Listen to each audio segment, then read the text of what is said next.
그래도 검찰이 실제로 공소장 변경한 거는 약간 여론 저번에 찍었던 영상이 조금 궁금하다고 물어보시는 분들이 있어요. 인스타그램 DM으로. 네. 그 정인이 양부모들의 형량을 변호사는 예측을 할 수 있는지, 그 변호사님들은 약간 의뢰인분들 들어오시면 얼굴에 형량이 보인다고 하잖아요. 그래서 혹시 정인이 양부모님들 형량이 어떻게 떨어질 거라고 예상을 하시는지, 그리고 살인죄로 공소장 변경이 된 것도 한번 다뤄주시면 좋을 것 같아서요. 네. 우선 지난번 영상에서 검찰이 그런 법의학적인 부분까지도 검토를 해서 좀 적극적으로 살인죄 적용을 하는 공소장 변경을 했었으면 좋겠다라는 의견을 피력했었는데 정말 다행히 감사하게도 살인죄로 공소장 변경을 했더라고요. 그래서 이제는 주의적인 공소사실이 살인 그리고 예비적으로 학대 치사인데 어떻게 보시나요? 형량.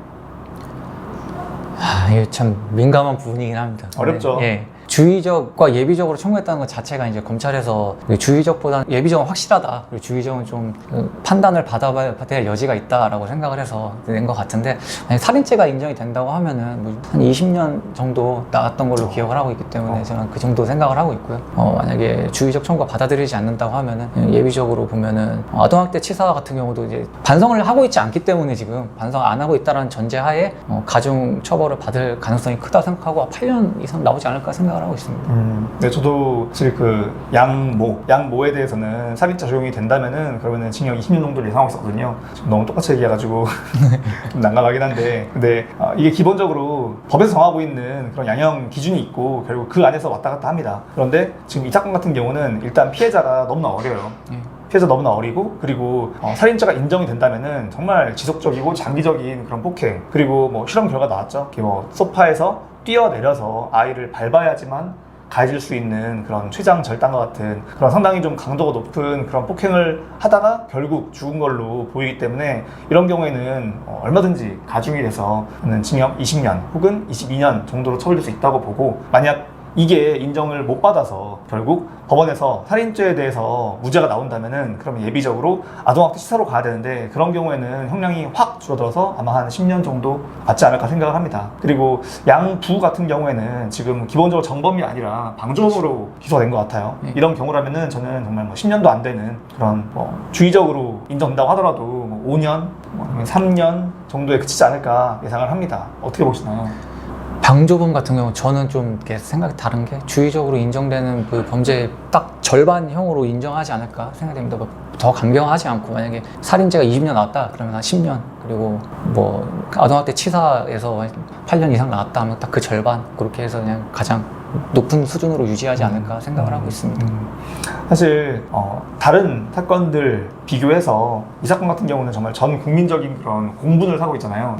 이런 것들이 형량에 좀 영향을 미치나요? 미치지 않는다라고는 하기 힘들죠. 그 재판장님들도 판단을 할 때 뭐 좀 더 면밀하게 보는 경향이 있다고 생각을 합니다. 뭐 제 경험이 이렇게 풍부하지는 않지만 항상 이슈화되는 사건들 같은 경우는 수사기간 그리고 재판기간이 좀 길고 그렇다 보면은 자연스럽게 놓치지 않는 부분이, 놓칠 수 없는 부분들도 아니죠. 평소에 놓칠 수 있는 부분들도 놓치지 않고 꼼꼼하게 보는 경우가 있기 때문에 저는 조금 다르지 않을까라고 생각을 하고 있습니다. 맞습니다. 그 대법원에서 이 판사, 저 판사, 이 재판부, 저 재판부마다 막 들쭉날쭉하는 그런 판결이 나오지 않게 하기 위해서 양형기준이라는 걸 만들고 그 안에서 가급적이면 선고를 하라고 하긴 하는데, 사실 그 양형기준이라는 게 뭐 무조건 적용되는 거 아니잖아요. 그 양형기준을 넘어서는 판결도 할 수 있거든요. 그리고 많은 분들이 욕하고 계시지만 사실 조두순 같은 경우 징역 12년 받은 것도 양형기준을 넘어서서 더 엄하게 처벌했던 거였고, 그렇기 때문에 이 사건도 법원이 정하고 있는 양형기준표를 넘어서서 충분히 그 양부모에게 엄한 그런 처벌이 가능할 거라고 보고, 그렇기 때문에 20년, 22년 정도를 예상하고 있습니다. 답이 되었을까요? 하나만 더 여쭤봐도 될까요? 네. 이게 저번에 말씀하셨던 게 살인죄로 공소장 변경을 할 수는 있지만, 이 사람이 이 아이를 살인을 하기 위해서 폭행을 했다라고 하는 살인의 정황이 발견이 되지 않으면 그때 미필적 고의로 인한 살인이 적용된다고 했는데, 그러면 이 경우에는 부검 결과나 아니면 제가 어렵네요. 근데 무슨 말씀인지 아시겠죠? 네네. 이게 살인죄 적용이 가능하다는 거는 이루어졌는데 살인죄로 처벌을 할 수 있을지는 모르겠다. 그리고 사실 살인의 고의라고 하는 거는 뭐 보통 우리가 고의나 미필적 고의나 차이를 두진 않잖아요. 예. 내가 하는 이 행동으로 인해서 이 아이가 죽을 수도 있겠다. 그런데 그냥 했다. 그러면 그냥 고의예요. 미필적 고의고 똑같습니다.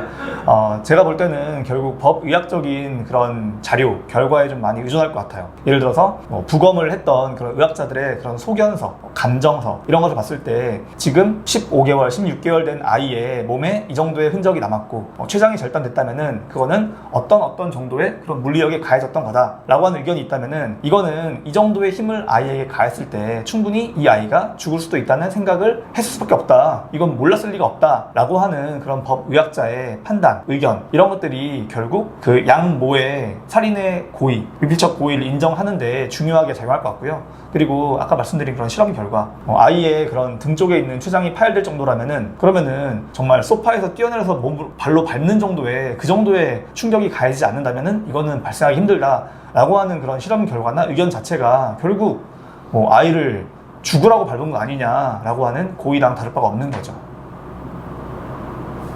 예, 저도 같은 생각입니다.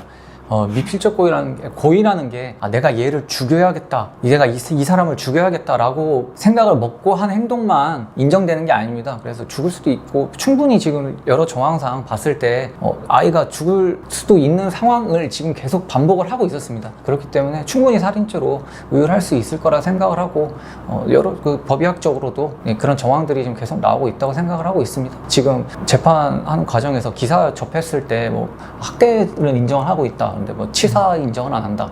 그리고 치사를 인정 안 하기 때문에 당연히 살인도 아니다, 부인이다. 이런 식으로 주장을 하고 있다고 알고 있습니다. 학대의 정도가 심하다고 하면은 충분히 살인의 고의로도 인정받을 수 있지 않을까 생각합니다. 지금 최한일 변호사님이나 저나 다 정인이 또래 그런 아이를 키우고 있는 입장에서 사실 이 사건 이야기 들을수록 너무 화가 나잖아요. 예.